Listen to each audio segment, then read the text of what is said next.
દાહોદ જિલ્લામાં ગુજરાત પત્રકાર એકતા પરિષદનું અધિવેશન યોજાયું।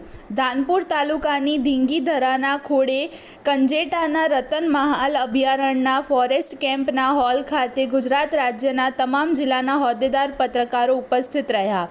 પ્રાપ્ત માહિતી અનુસાર દાહોદ જિલ્લાના ધાનપુર તાલુકાના આવેલા કંજેટાના રતન મહાલ અભયારણ્ય ખાતે ગુજરાત પત્રકાર એકતા પરિષદના અધ્યક્ષ શ્રી લાભુભાઈ કાતરોડિયાના અધ્યક્ષપણા હેઠળ તારીખ 18/2/2026ના રોજ 10 કલાકે યોજાયો હતો। આ કાર્યક્રમમાં સૌ પ્રથમ આમંત્રિત મહેમાનો સાથે પ્રદેશ હોદ્દેદારોએ દીપ પ્રાગટ્ય કરી જનગણ મન રાષ્ટ્રગીતની સાથે અધિવેશનની શરૂઆત કરી હતી। આ અધિવેશનમાં સૌ પ્રથમ જશુભાઈ ભુરિયા દ્વારા રતન મહાલના ઇતિહાસની ઝાંખી રજૂ કરવામાં આવી। ત્યારબાદ સૌ મંચસ્થ આમંત્રિત રાજસ્થ મહેમાનોનું ફૂલહાર અને શાલ ઓઢાડીને સ્વાગત કરવામાં આવ્યું। ત્યારબાદ પ્રદેશ ઝોન જિલ્લા અને મહિલા વિંગના હોદ્દેદારોનું સ્વાગત કરાયું। દૂર દૂરના જિલ્લાઓમાંથી પત્રકારો કુદરતના ખોળે એકઠા થયા હતા અને રતન મહાલ અભયારણ્યનો આનંદ માણ્યો હતો। આ અધિવેશનમાં આમંત્રિત રાજસ્થ મહેમાનો, આમંત્રિત અધિકારીઓ, આમંત્રિત સમાજશ્રેષ્ઠીઓ પણ પધાર્યા હતા, જે આ અધિવેશનના સાક્ષી બન્યા હતા। આ અધિવેશનમાં પત્રકાર એકતા પરિષદના પ્રદેશ અધ્યક્ષ શ્રી લાભુભાઈ કાતરોડિયા તેમજ મહિલા વિંગના હોદ્દેદારો, ઝોનના હોદ્દેદારો, જિલ્લાના અને તાલુકાના હોદ્દેદારો હાજર રહ્યા હતા। આ અધિવેશનમાં ભાગ લેનાર દરેક પત્રકાર માટે ચા, નાસ્તો અને ભોજનની વ્યવસ્થા કરવામાં આવી હતી। હાજર રહેલ તમામ પત્રકારોને ગિફ્ટ સાથે એક નવી પત્રકારોના પરિવારની ચિંતાનો ઉકેલ રજૂ થયો હતો।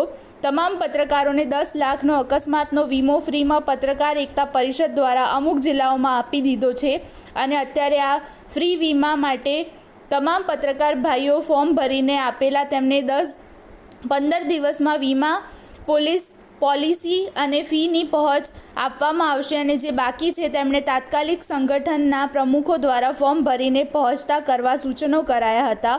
દાહોદ જિલ્લાની ટીમે કેટલાય દિવસ મહેનત કરી સુંદર આયોજન કુદરતના ખોળે રતન મહાલ રીંછના જંગલમાં કર્યું હતું।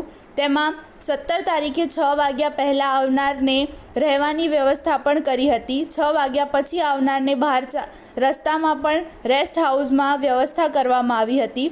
અધ્યક્ષ શ્રી લાભુભાઈ કાતરોડિયાએ જણાવ્યું હતું કે ગુજરાતનું એકમાત્ર આ પત્રકારોનું સૌથી મોટું 34 જિલ્લા, 252 તાલુકા, 12 ઝોન, પ્રદેશ કારોબારી સાથે પ્રદેશ મહિલા ટીમનું સાથેનું સંગઠન છે, જેમાં 10,000 જેટલા પત્રકારો જોડાયેલા છે, જે પત્રકારોના પ્રશ્નો માટે સતત લડે છે, સરકાર સમક્ષ રજૂઆતો કરે છે, તેમાં પરિણામ પણ મળ્યા છે।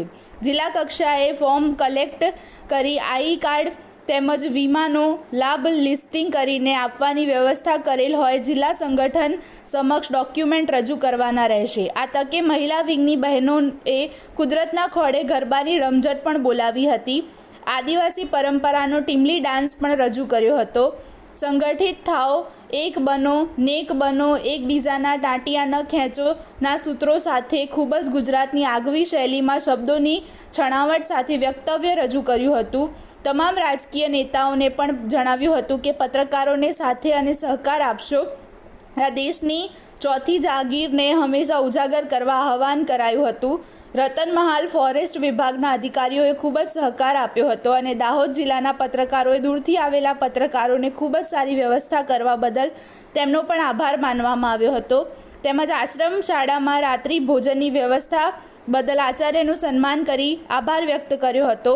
ફોરેસ્ટના આરએફઓ બારિયાનું પણ સન્માન કરી આભાર વ્યક્ત કર્યો હતો। તેમજ ધાનપુર આયોજન ટીમના તમામ ખડે પગે સેવા કરનાર પત્રકારોને હૃદયપૂર્વક આભાર માન્યો હતો। આ સ્વપ્ન મારું નહોતું, સ્વપ્ન મારા મિત્રનું હતું, સલીમભાઈ બાવાણીનું।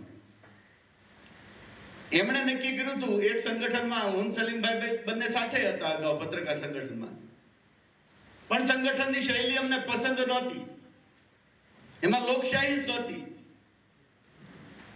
નોન પત્રકારને પણ હોદ્દા અપાતા હતા। ત્યારે અમે વિચાર્યું કે આવા સંગઠનમાં ન રહેવાય, પણ સલીમભાઈ ન રહેવાનું મેં છોડ્યું એટલે એણે રાજીનામું આપ્યું અને પછી એણે નક્કી કર્યું કે આખા ગુજરાતના પત્રકારને એક મંચ ઉપર લાવવા છે। વોટ્સએપના માધ્યમથી બધાને જોડવાનું ચાલુ કર્યું। 801 જણ જોડાણા ત્યારે એણે નક્કી કર્યું કે હવે ગાંધીનગરમાં મીટિંગ કરવી છે. હું તો રાજનીતિમાંથી નિવૃત્ત થઈ, રાજનીતિમાંથી નિવૃત્તિ ઓછા માણસો લે છે,